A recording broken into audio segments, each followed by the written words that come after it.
ချမ်းသာတဲ့တထေးတွေကဖျော်ဖြေရေးတက်အတွက်တင်လူသားတွေကိုလိုက်လံအမဲလိုက်တဲ့အနေအများတဲ့တောနက်ကြီးထဲမှာပိတ်မိနေတယ်လို့စိတ်ကူးကြည့်လိုက်ပါဇလန်ကတော့ဂျော်နီလို့ခေါ်တဲ့အခြားတိုက်ခိုက်ရေးသမားတစ်ယောက်နဲ့ရင်ဆိုင်ဖို့ပြင်ဆင်နေတဲ့ဘယ်လို့ခေါ်တဲ့တိုက်ခိုက်ရေးသမားတစ်ယောက်နဲ့စတင်ထားပါတယ်။ဘဲနဲ့ဂျော်နီဟာရင်းနှီးတဲ့တငယ်ချင်းတွေဖြစ်ကြတာကြောင့်အားလုံးကဒီပွဲကိုပြင်းထန်ပြီးစိတ်လှုပ်ရှားစရာကောင်းလိမ့်မယ်လို့မျှော်လင့်ထားကြပါတယ်။တိုက်ခိုက်ရေးသမားနှစ်ယောက်စလုံးဟာပါရမီပါကြပေမဲ့ပ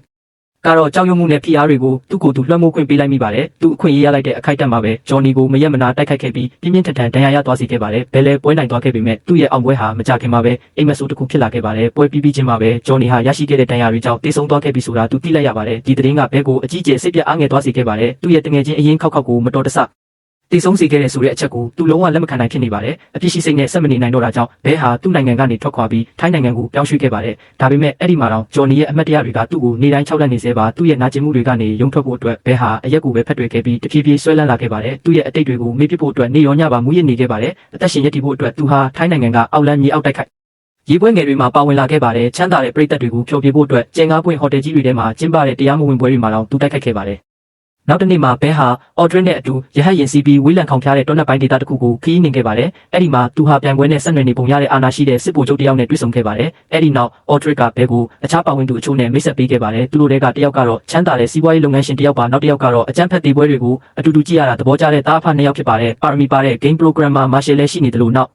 ဆုံးမှာတော့ကမ္ဘာအချမ်းသာဆုံးပုဂ္ဂိုလ်တယောက်ရဲ့သမီးဖြစ်သူဆိုဖီယာနဲ့ဘဲဆုံတွေ့ခဲ့ပါတယ်တိုက်ခိုက်ရမယ့်ကွင်းရဲ့အကျယ်ဝန်းကိုဘဲကမင်းမြန်းတဲ့အခါအော်ဒရစ်ကတုံးလို့စရာအဖြစ်တစ်ခုပေးခဲ့ပါတယ်ဒီတောနက်ကြီးတစ်ခုလုံးဟာကီလိုမီတာ260နီးပါးကျယ်ဝန်းတဲ့တိုက်ခိုက်ရေးကွင်းဖြစ်တယ်လို့သူကဖွင့်ထားလိုက်ပါတယ်အဲ့ဒီအချိန်မှာပဲဘဲဟာထိတ်လန့်စရာကောင်းတဲ့အမှန်တရားကိုသိလိုက်ရပါတယ်သူအခုတင်မိတ်ဆက်ထားတဲ့လူတွေအားလုံးဟာတော်ထဲမှာသူ့ကိုလိုက်လံအမဲလိုက်ကြမဲ့သူတွေဖြစ်နေပါတယ်ဂိမ်းရဲ့စီကန်းချက်တွေ့ရအမဲလိုက်မဲ့သူတွေဟာဘဲကိုခြေရခံပြီးတပ်ဖို့အတူတူပူးပေါင်းလှုပ်ဆောင်ကြမှာပါအကယ်၍ဘဲသားတနည်းနဲ့အသက်ရှင်ကြံရည်ပြီးတောရဲ့အခြားတစ်ဖက်ကိုထွက်ပြေးလွတ်မြောက်နိုင်ရင်သူဟာဒီပြိုင်ပွဲကိုအနိုင်ရမှာဖြစ်ပါတယ်ဒါကိုကြားလိုက်ရတဲ့အခါဘဲဟာလုံးဝဆွန့်သွားခဲ့ပါတယ်ဒီလိုရက်ဆက်တဲ့ဂိမ်းမျိုးတကယ်ရှိနေတယ်ဆိုတာကိုသူမယုံနိုင်ဖြစ်နေပါတယ်အမဲလိုက်ပွဲမစတင်ခင်မှာသူ့ကိုတန်ဖိုးကြီးတဲ့ပရမတစ်လုံးပေးအပ်ခဲ့ပေမဲ့ဘဲကတော့ငွေရှာဖို့ထက်သူ့အသက်ကိုကယ်တင်ဖို့ကိုပဲပို့ပြီးဂရုစိုက်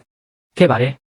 ယ်ဒီအတော်အတွင်းမှာအမဲလိုက်ဖွဲ့ဟာအနေရရှိတဲ့ဂိမ်းအတွက်ပြင်ဆင်လာကြပါတယ်သူတို့ဟာကားပေါ်ကနေအကျဉ်းသားတွေကိုအတင်းဆွဲထုတ်ပြီးတောထဲကိုပြေးခိုင်းကညှာတာမှုမရှိပဲပြစ်တက်ပြခဲ့ကြပါတယ်အဲ့ဒီအချိန်မှာပဲအော်ဒရစ်ကဘဲကိုအမှန်တရားကိုအပြစ်တက်ဖွင့်ပြောလိုက်ပါတော့တယ်သူတို့အားလုံးဟာကမ္ဘာပေါ်ကအချမ်းသာဆုံးလူတွေတဲကဖြစ်တယ်လို့သူကရှင်းပြပါတယ်သူတို့ဟာတာမန်ဖြောပြရေးတွေကိုညှိငွေလာကြပြီးစိတ်လှုပ်ရှားမှုအတွက်လူသားတွေကိုအမဲလိုက်ဖို့ဆွဲလန်းနေကြတာပါသူတို့ရဲ့နောက်ထပ်ပြစ်မှတ်ကတော့ဘဲကိုယ်တိုင်မှာပဲဒါကိုပြောပြပြီးနောက်အော်ဒရစ်ကဘဲကိုပလင်းခွန်တစ်ခုကန်ပေးပြီးမင်းတော်တဲ့ကိုပြေးဖို့2မိနစ်ပဲအချိန်ရမယ်လို့ပြောလိုက်ပါတယ်အဲ့ဒီနောက်မှာတော့အမဲလိုက်ပွဲစတင်ပါတော့တယ်ဘဲဟာလုံးဝဇဝေဇဝါဖြစ်သွားပြီးပါဝင်ဖို့ညှင်းဆန်ခဲ့ပါတယ်သူဟာဒီလိုစိတ်ကူးပေါက်ကရဂိမ်းမျိုးကိုစိတ်မဝင်စားကြောင်းနဲ့အိမ်ကိုပဲချက်ချင်းပြန်ကျင်တယ်လို့ပြောခဲ့ပါတယ်ဒါပေမဲ့ဗိုလ်ချုပ်ရဲ့စခန်းမှာညစာစားနေတုန်းလက်နက်ကင်စစ်သားများပြားကသူ့ကိုရုတ်တရက်ဝိုင်းလိုက်ကြပါတယ်တခြားရွေးချယ်စရာမရှာပြီးတော့မှန်တိလိုက်ရတဲ့အခါဘဲဟာတောနက်ထဲကိုချက်ချင်းထွက်ပြေးခဲ့ပါတယ်ဒါနဲ့ပဲအသက်အန္တရာယ်များလာတဲ့အမဲလိုက်ပွဲကြီးဟာတရားဝင်စတင်သွားပါတော့တယ်အမဲလိုက်ဖွဲ့ဟာဘဲကိုရှာဖွေဖို့တော့အနှံ့ကိုအမြန်ဖြန့်ကျက်လိုက်ကြပါတယ်မတူးလို့ခေါ်တဲ့အမဲလိုက်သမားတယောက်ကတော့အဖွဲ့ကနေခွဲထွက်ပြီးဘဲနောက်ကိုတယောက်တည်းခြေရခံဖို့ဆုံးဖြတ်ခဲ့ပါတယ်အတန်ကြာရှာဖွေပြီးနောက်မတူးဟာရေတကုံတစ်ခုအနားမှာဘဲကိုနောက်ဆုံးတော့တွေ့သွားခဲ့ပါတယ်သူစတင်တိုက်ခိုက်လိုက်တဲ့အခိုက်အတန့်မှာပ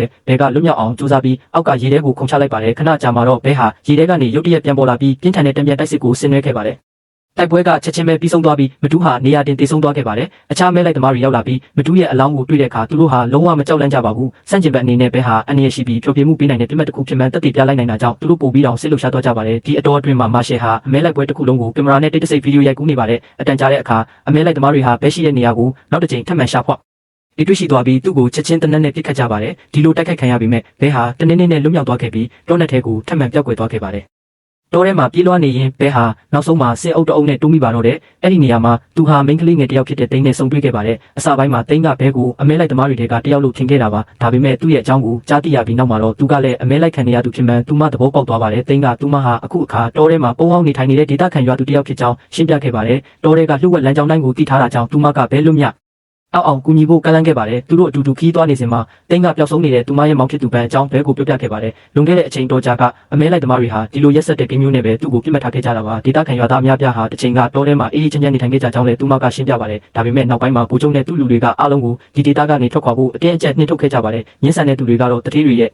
ဖြောပြရေးအတွက်အမဲလိုက်တက်ဖြတ်ခြင်းကိုခံခဲ့ကြရပါတယ်ဒီအတော်အတွင်းမှာဘဲနောက်ကိုပို့ပြီးမြင်းမြတ်ဆက်ဆန်လိုက်နိုင်ဖို့အတွက်အမဲလိုက်ဖွဲ့ကိုမော်တော်ဆိုင်ကယ်တွေပံ့ပိုးပေးဖို့အော်ဒရစ်ကဗိုလ်ချုပ်ကိုတောင်းဆိုခဲ့ပါတယ်ဒရုန်းကိုအသုံးပြုပြီးအမဲလိုက်သမားတွေဟာဘဲရဲ့တီနေယာကိုခြေရခံခဲ့ကြရမှာသူဟာမိန်းကလေးတစ်ယောက်နဲ့အတူတူတွာလာနေတာကိုတွေ့ရှိသွားကြပါတယ်ဒါကိုမြင်လိုက်ရတာကသူတို့အတွက်ပြစ်မှတ်တစ်ခုအစားနှစ်ခုဖြစ်သွားတာကြောင့်ပို့ပြီးတော့တောင်ပျော်ရွှင်သွားစေပါတယ်မကြခင်မှာပဲအမဲလိုက်သမားတွေဟာဆိုင်ကယ်တွေပေါ်ခုန်တက်ပြီးဘဲနဲ့တိန် နောက်ကိုတောထဲမှာအရှိန်ပြင်းပြင်းနဲ့မောင်းနဲ့လိုက်လံဖမ်းဆီးကြပါတော့တယ်မကြခင်မှာပဲသူတို့ဟာဘဲတို့နောက်ကိုမိလာခဲ့ပါတယ်လိုက်လံဖမ်းဆီးနေစဉ်အတွင်းဘဲနဲ့တိန်းတို့ဟာမော်တော်ဆိုင်ကယ်နှစ်စီးကိုတပြိုင်နက်တည်းလာလဲကျသွားအောင်လုပ်နိုင်ခဲ့ပါတယ်အဲ့ဒီနောက်ဘဲကလဲကျသွားတဲ့ဆိုင်ကယ်တစ်စီးကိုဆွဲယူပြီးတဲအိုဟောင်းတစ်ခုစီရောက်တဲ့အထိအရှိကိုအပြင်းမောင်းနေခဲ့ပါတယ်အဲ့ဒီနေရာမှာပြင်းထန်တဲ့တိုက်ပွဲတစ်ခုချက်ချင်းဖြစ်ပွားခဲ့ပါတယ်ဆိုဖီယာကဘဲကိုဓာတ်နဲ့တိုက်ခိုက်ဖို့ကြိုးစားခဲ့ပေမ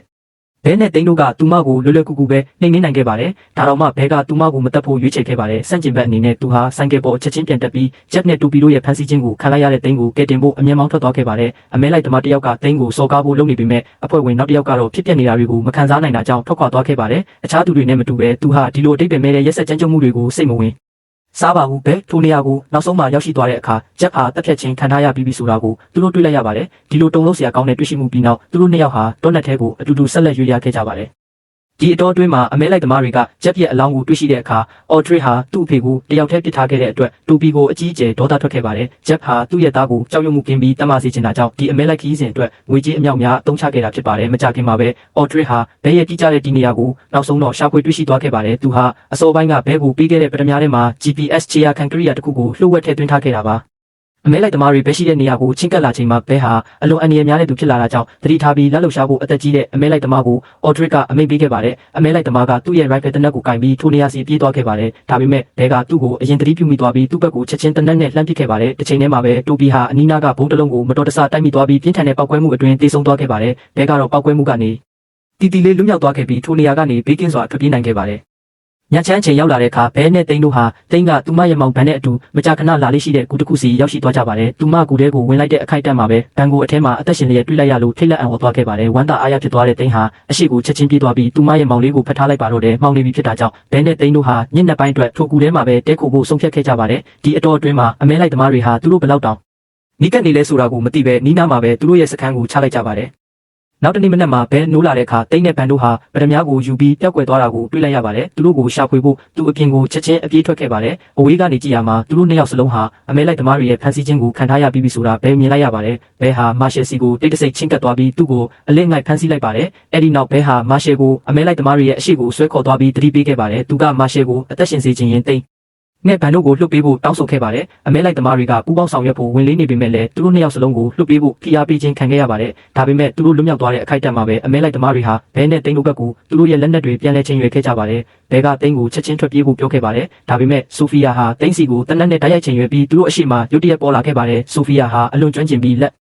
က်ဒီရီကန်ချက်တွေအများပြားနဲ့တိန်းကိုနှိမ်နင်းနိုင်ခဲ့ပါတယ်ဒါတော့မှတိန်းကအရှုံးမပေးဘဲမကြခင်မှာပဲပြင်းပြင်းထန်ထန်ပြန်လဲတိုက်ခိုက်ခဲ့ပါတယ်ပြင်းထန်တဲ့ရုန်းကန်မှုအပြီးမှာတော့တိန်းကဆိုဖီယာကိုအနိုင်ရသွားခဲ့ပါတယ်ဒီအတော်အတွင်းမှာကြက်ရှိနေတဲ့အမဲလိုက်သမားတွေကဘဲကိုတော်ထဲမှာဆက်လက်လိုက်လံဖမ်းဆီးနေကြပါတယ်သူတို့ပို့ပြီးနီးကပ်လာတဲ့အခါဘဲနဲ့တိန်းတို့ဟာနောက်ထပ်အလစ်ငိုက်တိုက်ခိုက်မှုတစ်ခုကိုဆင်နွှဲခဲ့ပါတယ်ရှုပ်ထွေးမှုတွေအတွင်းမှာသူတို့ဟာအမဲလိုက်သမားတွေကိုတိုက်ခိုက်ခဲ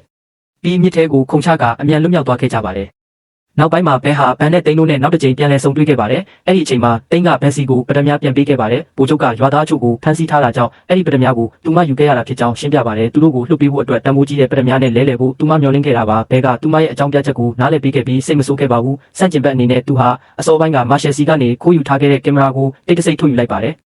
ဘဲကကင်မရာထဲကမမ်မိုရီကတ်ကိုအမြန်ထုတ်ယူပြီးကင်မရာကိုမြစ်ထဲကိုလွှင့်ပစ်လိုက်ပါတယ်။ဒါပေမဲ့ကင်မရာကိုနောက်ပိုင်းမှာအမဲလိုက်သမားတွေကပြန်လည်ဆယ်ယူရရှိသွားခဲ့ပါတယ်။မာရှယ်ကအမဲလိုက်ပွဲတစ်ခုလုံးကိုတိတ်တဆိတ်ဗီဒီယိုရိုက်ကူးထားခဲ့တာကြောင့်ဒါဟာအော်ထရစ်ကိုအကြီးကျယ်ဒေါသထွက်စေခဲ့ပါတယ်။မာရှယ်ကသူဟာအမဲလိုက်သမားတရားမဟုတ်ကြောင်းရှင်းပြပြီးသူ့ကိုယ်သူကာကွယ်ဖို့ကြိုးစားခဲ့ပါတယ်။သူဟာဒီဖြစ်ရပ်ကိုအခြေခံပြီးလက်တွေ့ဆန်တဲ့ရှင်တန်ရေးဂိမ်းတစ်ခုဖန်တီးခြင်းနဲ့ဗီဒီယိုဂိမ်းရေးဆွဲသူတစ်ယောက်ဒါဖြစ်တယ်လို့သူကဆိုပါတယ်ဒါပေမဲ့အော်ဒရစ်ကတော့အကယ်၍ဒီဗီဒီယိုဖိုင်တွေသာပေါက်ကြားသွားရင်သူတို့အားလုံးဖွင့်ချခံရလိမ့်မယ်ဆိုတာကိုနားလည်ထားပါတယ်ဒေါသအမှောက်ဖုံးသွားတာကြောင့်သူဟာမာရှယ်ကိုထိုနေရာမှာတင်ရက်ဆက်ဆက်တက်ပစ်လိုက်ပါတော့တယ်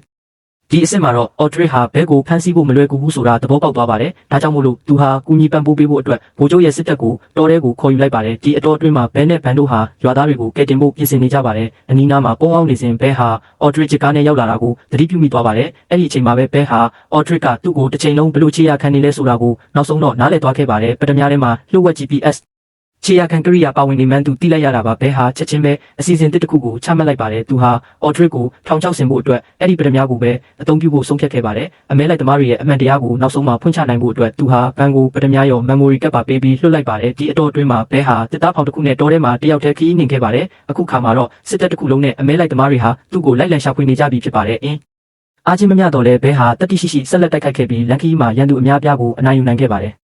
နောက်ဆုံးမှာတော့ဘဲဟာတောရဲ့အခြားတစ်ဖက်ကိုရောက်ရှိသွားခဲ့ပါတယ်။အဲ့ဒီနေရာမှာအော်ဒရစ်နဲ့အခြားအမဲလိုက်သမားတစ်ယောက်ကရွာသားတွေကိုတနက်နဲ့ချိန်ရွယ်ထားတာကိုတူတွေ့လိုက်ရပါတယ်။အမဲလိုက်သမားတွေကကလေးတစ်ယောက်ကိုတပ်ပစ်မယ်လို့ချင်းချောက်လာတဲ့အခါဘဲဟာကိုထင်ပြဖို့ဖိအားပေးခံလိုက်ရပါတယ်။အော်ဒရစ်ကဘက်စီကနေမမ်မိုရီကတ်ကိုချက်ချင်းတောင်းဆိုခဲ့ပါတယ်။ပြင်းကိုလွှဲပြောင်းပေးမဲ့အစားပြင်းထန်တဲ့တိုက်ပွဲတစ်ခုမကြခင်မှာပဲစတင်ခဲ့ပါတယ်။ဘဲဟာမယုံနိုင်စရာကောင်းတဲ့ခွန်အားနဲ့တိုက်ခိုက်ခဲ့ပြအမဲလိုက်သမားတွေကဘယ်သူမှသူ့ရှိမှကြာကြာမတ်တက်မရက်နိုင်ခဲ့ကြပါဘူးအမဲလိုက်သမားတယောက်ကဘဲကိုတိုက်ရိုက်တိုက်ခိုက်ခဲ့ပေမဲ့ဘဲကပြင်းထန်တဲ့တိုက်ပွဲအတွင်းသူ့ကိုအနိုင်ယူခဲ့ပြီးဒဏ်ရာပြင်းထန်ရသွားစေခဲ့ပါတယ်အဲ့ဒီနောက်မှာတော့ဘဲကအော်ဒရစ်စီအာယုံပြောင်းလိုက်ပြီးသူ့ကိုညှာလာမှုမရှိဘဲပြင်းပြင်းထန်ထန်ထူထောင်လာတော့တယ်ဘဲကတိုက်ပွဲကိုအဆုံးသတ်ခါနီးချိန်မှာပဲယာနဲ့ချီတဲ့စစ်သားတွေကသူ့ကိုရုတ်တရက်ဝိုင်းလိုက်ကြပါတယ်တစ်ချိန်တည်းမှာပဲဘန်ဟာရွာကိုရောက်ရှိသွားပြီးရွာသားတွေရဲ့လွတ်မြောက်မှုအတွက်ဗိုလ်ချုပ်ထံပထမများကိုလွှဲပြောင်းပေးခဲ့ပါတယ်ဗိုလ်ချုပ်ကသဘောတူညီချက်ကိုလက်ခံပြီးငြင်းငြင်းချမ်းချမ်းထွက်ခွာသွားဖို့ပြင်ဆင်နေပုံရပါတယ်ဒါပေမဲ့အော်ဒရစ်ကအခြေအနေတွေကိုဒီလိုမျိုးအဆုံးသတ်သွားခွင့်မပြုနိုင်ပါဘူးသူဟာဗိုလ်ချုပ်ရဲ့လက်နက်ကိုလူယူပြီးအကြမ်းဖက်မှုတွေကိုဆက်လုပ်ဖို့ကြိုးစားခဲ့ပါတယ်သူဘာမှမလုပ်နိုင်ခင်မှာပဲဗိုလ်ချုပ်ရဲ့စစ်သားတွေကတနက်နဲ့ပစ်ခတ်ပြီးအော်ဒရစ်ကိုတပ်ပစ်လိုက်ပါတော့တယ်နောက်ဆုံးမှာတော့ရွာသားတွေဟာအမဲလိုက်သမားတွေရဲ့ထိန်းချုပ်မှသူအောက်ကနေလွတ်မြောက်သွားခဲ့ကြပါတယ်။ဗိုလ်ချုပ်လည်းနောက်ပိုင်းမှာဖမ်းဆီးခြင်းခံခဲ့ရပြီးတောထဲကတရားမဝင်လှုပ်ရှားမှုတွေအတွက်ထောင်ဒဏ်တစ်ကြိမ်ပြစ်ဒဏ်ချမှတ်ခြင်းခံခဲ့ရပါတယ်။အရာအလုံးပြီးဆုံးသွားပြီးနောက်ဘဲနဲ့သိန်းတို့ဟာလက်ထပ်ခဲ့ကြပြီးရွာထဲမှာကိုခံပညာသင်တန်းကျောင်းတစ်ခုဖွင့်လှစ်ခဲ့ပါတယ်။အကယ်၍သင်ဟာဒီဇလန်ကိုသဘောကျတယ်ဆိုရင်ဒီလိုမျိုးစိတ်လှုပ်ရှားစရာဗီဒီယိုတွေထပ်မံကြည့်ရှုနိုင်ဖို့ channel ကို subscribe လုပ်ထားပေးကြပါဦး။